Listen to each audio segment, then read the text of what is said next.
Okay, so now let's move on and let's get into this Diddy story because apparently there's a rumor going around that he's apparently jealous that Luigi Mangione is getting all the attention behind bars. Now, this is according to the tabloids. So, and that tabloid being the Daily Mail. So, as I say this, we can take it with a grain of salt, although I kind of believe it because how did he turn, his reputation and all that other stuff that's with him. But anyway, let's get into the story. So, the rapper 54 and Mangione, who's 26, are both awaiting trial at Brooklyn's infamous Metropolitan Center in New York. So is Austin Wolf. But we always, we got to always include him in there because they all in the same facility. And, and Diddy, whose real name is Sean Combs, is reportedly raging that an alleged killer is more beloved than he is among inmates. Now, Diddy has been throwing tantrums over the fact that Luigi is getting all the attention in prison and is being revered as a hero after literally, unaliving someone on camera. Well, here's the thing. Before we get into the rest of the story, Diddy, you are someone that's been accused of using your power to abuse people. Same thing as the CEO who Luigi allegedly unalived. You use your power and your influence as one of the CEOs or someone allegedly. We'll say all of this because we don't know if this story necessarily is true. This is from the Daily Mail. So we got to take it with, depending on some of the topics. I'm believing it, but I'm also side-eyeing it. Where you're worried about Luigi, people look at him as a hero because they feel like we can all relate to the idea of someone in a powerful position taking advantage of the haves, taking advantage of the have-nots in so many ways. And I'm so sick and tired of getting up on situations, especially on social media, where people try to blanket statement the whole situation with Luigi. And I'm still getting it, and it's working my damn nerve. He's a murderer. Oh, he killed somebody. No shit, Sherlock. We know he killed somebody, allegedly. First, we ain't had a trial yet. So they got to prove that he was the one that was pulling the trigger. There's some people out here that don't believe they got the right man. Because they made comments about his unibrow or something or another. I don't want to get all into that. But there's some people out here who do not believe that they got the right man in custody. That's what them they have to deal with when his trial happens, whenever it happens. But Diddy is a different situation. This is someone that's out here talking about this documentary that's supposed to be coming out on Peacock is a lie. Nobody believes that because you said that what you did to Cassie was a lie until the video footage leaked and we seen you up in there mollywopping this girl in a damn hotel hallway. And then all these other accusations about abuse, and we all knew that you was weird over the years and all this other stuff. And I really feel like all this Diddy stuff started coming out until he started going against the white folks over there at Diageo. The people that was doing his little tequila brand. This is why 50 Cent said he got smart and went over with the black folks. He doing his, but he ain't doing the brands with these other people because he said it started out great in the beginning. And then when it's like, when you want to start owning things is when they start to take you down. This is a lot of people believe that this is the same thing that happened with Bill Cosby, that it was like, and I don't know if it was true that he tried to buy NBC, but they were like, oh, they was with it. And they looked the other way when he was making them a whole lot of money. But the minute he started trying to come in and accumulate things, then all of a sudden, we got to take him down. This is how they felt about the Diddy thing. And we always said over the years that Diddy was I call him the devil, that he was always up to some shenanigans. He was always doing some weird type mess. And I never particularly cared for him. He was a weirdo. And then all this other stuff started coming out. And now we see what it is. So they said that, with him being upset, they said because he claims he is innocent of trafficking, yet he continues getting so much hate inside the lockup while Luigi gets so much love. Which I'm like, I don't know if it's the pink booger sugar that caused his delusions, but did he? Based off of all the allegations and things you've done, you did things to harm people. The way that people look at what Luigi did, they're like, oh yeah, because these have-nots, these haves be getting away with so much for so long. These CEOs, they've taken advantage,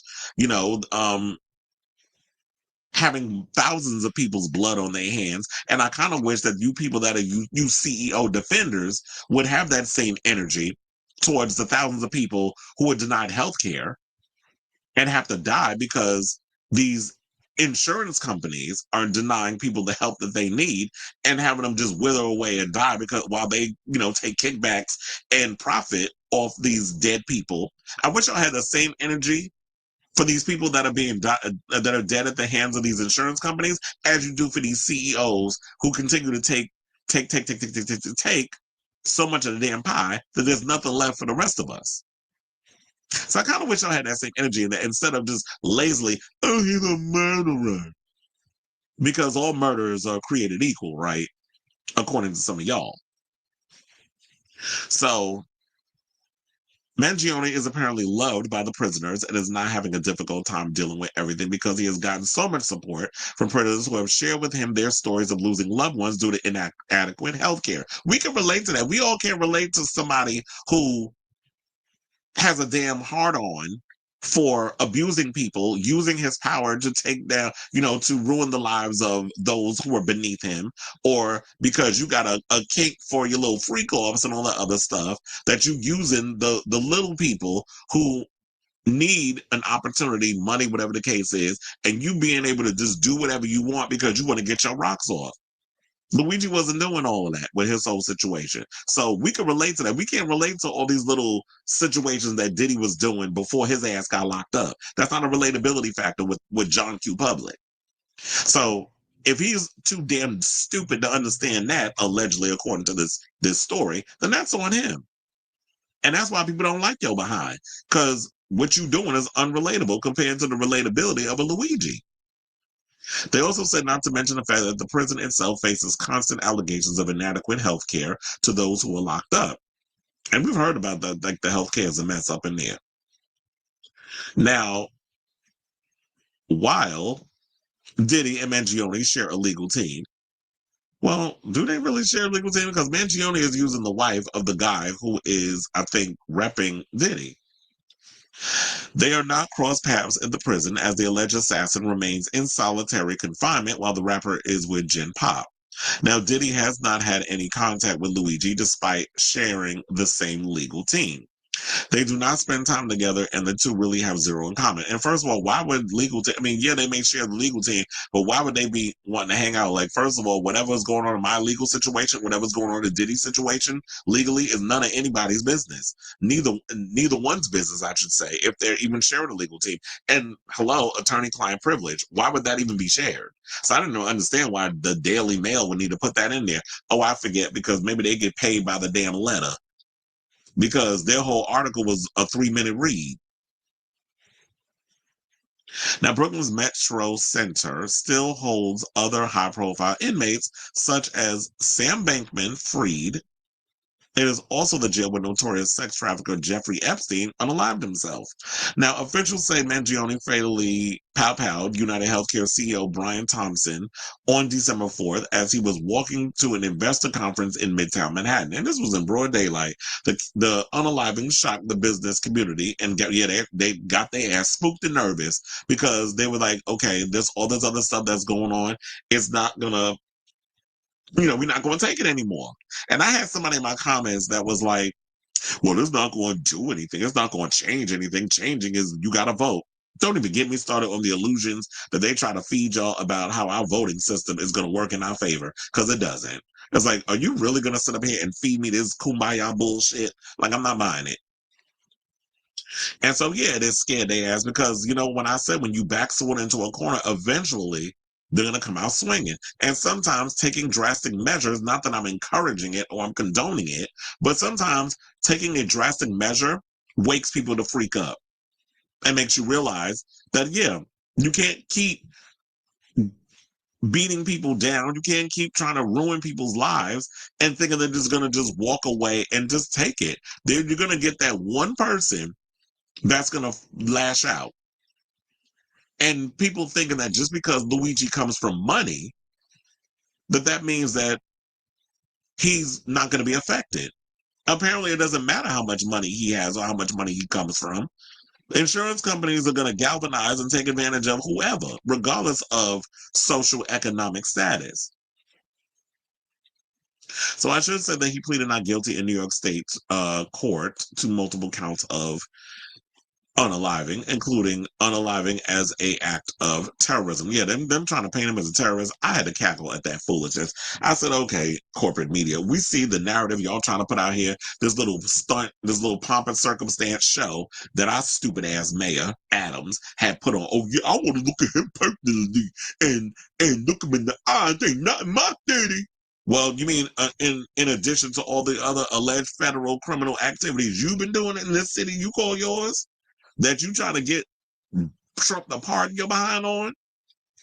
But you worried about your now all of a sudden it's your city and you give a damn about this? No, you care about corporate CEOs. You care about who's ever gonna shell out money to help your situation because you've been easily bought. Just like America, the US of A has been bought and paid for by anybody who's got a whole lot of money in their account. America's for sale. So was New York apparently. And the mayor that's running it. So Diddy, you got a way bigger fish to fry than sit out here worrying about Luigi getting more attention than you allegedly behind bars. So I say all this to say, what do y'all believe? Well, do y'all believe this story? I should say. And do you think that Diddy would be jealous because Luigi's getting all the attention because, in prison, and sometimes when it comes to these celebrities, I know that the whole big ego on them is they just want to be loved and whatever the case is. But Diddy has allegedly hurt and done damage to so many people, whereas someone like Luigi, if this story is to believe, um, was tired of being the person that was hurting, especially when he had gotten this spinal surgery that he was still suffering from. And it was the pain was to the point that he couldn't even have sex. And then it's funny how the media were trying to paint it as he was like this teenager that was lacking in the sex department and decided to lash out and cause violence. That wasn't what it was. It was the surgery didn't do what needed to be done. And yeah, his frustration came from the fact that he's in so much pain he couldn't even have sex. So it wasn't that, sexual frustration causes people to lash out and kill folks. Like that narrative, I was like, this is why nobody listens to any kind of corporate media anymore because y'all are a damn joke. So let me know what your thoughts are on this story in the comments down below.